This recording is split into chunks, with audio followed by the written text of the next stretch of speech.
আসসালামু আলাইকুম। পাউরুটি দিয়ে আমরা অনেক রকম ডেজার্ট তৈরি করে থাকি। কিন্তু এইরকম করে চমচম মিষ্টি কখনো তৈরি করা হয় না। আজ আমি নতুন স্বাদের নতুন রকমের চমচম মিষ্টি বানিয়ে দেখাবো। এই মিষ্টি খাওয়ার পর কেউ বুঝতেই পারবে না যে পাউরুটি দিয়ে তৈরি করা। এতটাই টেস্টি হবে। তাহলে চলুন দেখে নেই।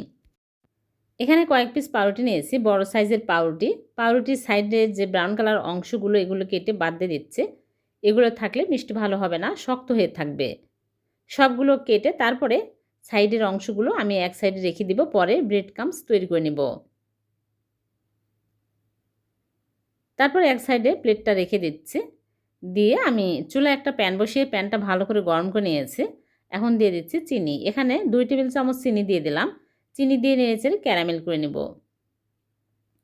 বেশি পুড়িয়ে ফেলা যাবে না, তাহলে পুড়ে তিতা হয়ে যাবে। এরকম কালার হলে সাথে সাথে চুলা অফ করে দিয়ে দিচ্ছি লিকুইড দুধ। লিকুইড দুধ দিয়ে ক্যারামেলের সাথে ভালো করে নেড়েচেড়ে মিক্স করে নিতে হবে। এখানে 2 কাপ লিকুইড দুধ দিয়েছি আর চিনি দিয়ে দিচ্ছি পরিমাণ মতো। চিনি পরিমাণ মতো দিতে হবে, যে যেরকম মিষ্টি পছন্দ করেন সে অনুপাতে দিতে হবে। ভালোভাবে বলক চলে আসছে। এখন আমি পাউরুটিগুলো দিয়ে দিচ্ছি। দিয়ে এই সময় চুলার স্লো আঁচে রাখতে হবে। তারপরে এখানে সুজি নিয়েছি, ভাজা সুজি, আগে ভাজা ছিল, 2 টেবিল চামচ দিয়ে দিচ্ছে। দিয়ে আমি ভালো করে নেড়েচেড়ে ম্যাশ করে নিব। ম্যাশ করে একদম শক্ত টাইট করে নিতে হবে।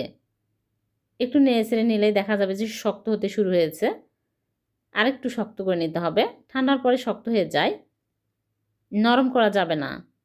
যত শক্ত করা যায় শক্ত করে নিতে হবে। এইরকম শক্ত হলেই চুলা থেকে নামিয়ে প্লেটে ঢেলে ঠান্ডা করে নিব। এক সাইডে রেখে দেব ঠান্ডা হওয়ার জন্য।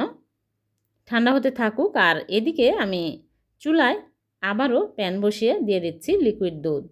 হাফ কাপ লিকুইড দুধ দিয়ে দিচ্ছি আর গুঁড়া দুধ দিয়ে দিচ্ছি। আর দিয়ে দিচ্ছি চিনি 1 টেবিল চামচ আর গুঁড়া দুধ দিয়ে দিচ্ছি হাফ কাপ। আর এখানে মাওয়া আছে, তাই মাওয়া দিয়ে দিচ্ছি 1 কাপ।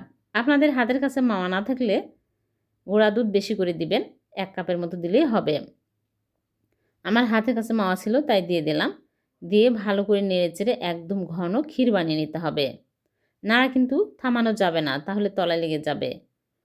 আস্তে আস্তে ঘন হতে শুরু হয়েছে, আরেকটু ঘন করে নিতে হবে। বেশি শক্ত করা যাবে না কিন্তু। শক্ত হলেই ঠান্ডা হওয়ার পরে আরও শক্ত হয়ে যায়, তখন মিষ্টি ভালো হয় না।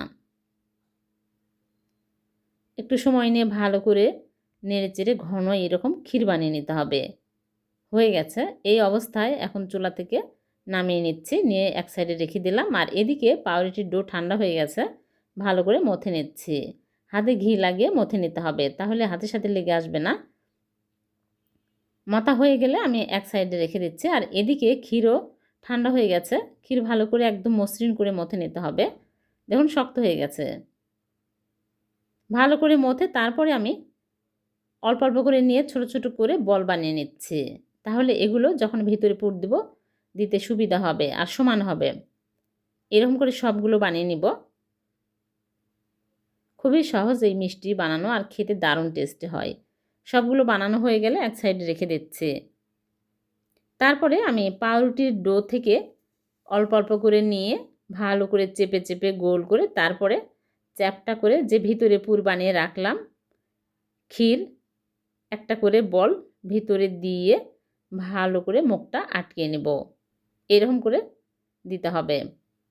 তারপরে ভালো করে মুখ আটকিয়ে লম্বা চমচমের শেপ দিয়ে নিচ্ছি। খেতে অনেক টেস্টি। এভাবে পাউরুটি আর গুঁড়া দুধ দিয়ে চমচম মিষ্টি বানিয়ে দেখবেন। অন্যান্য মিষ্টির চাইতে বেশি টেস্টি হবে। ছানার মিষ্টির চাইতে কোনো অংশ কম হবে না। শুধু যে ছানার মিষ্টি টেস্টি হয় তা না, সব মিষ্টি যত্ন করে বানালে টেস্টি হয়। আমার কাছে তো পাউরুটির যতগুলো ডেজার্ট খেয়েছি এই মিষ্টি স্বাদে সেরা হয়েছে। আপনারাও বাড়িতে বানিয়ে দেখবেন, তাহলে বুঝতে পারবেন কতটা টেস্ট হতে পারে। একদম মসৃণ করে এরকম করে বানিয়ে নিতে হবে। 10 মিনিট আমি নরমাল ফ্রিজে রেখেছিলাম। নরমাল ফ্রিজ থেকে নিয়ে আসলাম, এসে মাওয়া নিয়েছি, এই মাওয়ার মধ্যে কোট করে নিচ্ছি। মাওয়া মিষ্টির দোকানে কিনতে পাওয়া যায়। এরকম করে মিষ্টিগুলো মাওয়াতে কোট করলে দোকানের মতো লুক আসে, আর খেতেও মাশাআল্লাহ অনেক মজার হয়। টেস্ট আরও দ্বিগুণ বেড়ে যায়। সবগুলো আমি এরকম করে কোট করে তারপরে পরিবেশন করে আপনাদেরকে দেখাচ্ছি। হয়ে গেল পাউরুটির সুস্বাদু চমচম মিষ্টি। একদম কম খরচে কম সময়ে এভাবে পাউরুটির চমচম মিষ্টি বানিয়ে সবাইকে চমকে দিবেন। দেখবেন সবাই অনেক মজা করে খাবে আর একবার বানিয়ে খাওয়ালে বারবার খাওয়ার বায়না করবে। আবার দেখা হবে এরকম নতুন কোনো রেসিপিতে। আল্লাহ হাফেজ।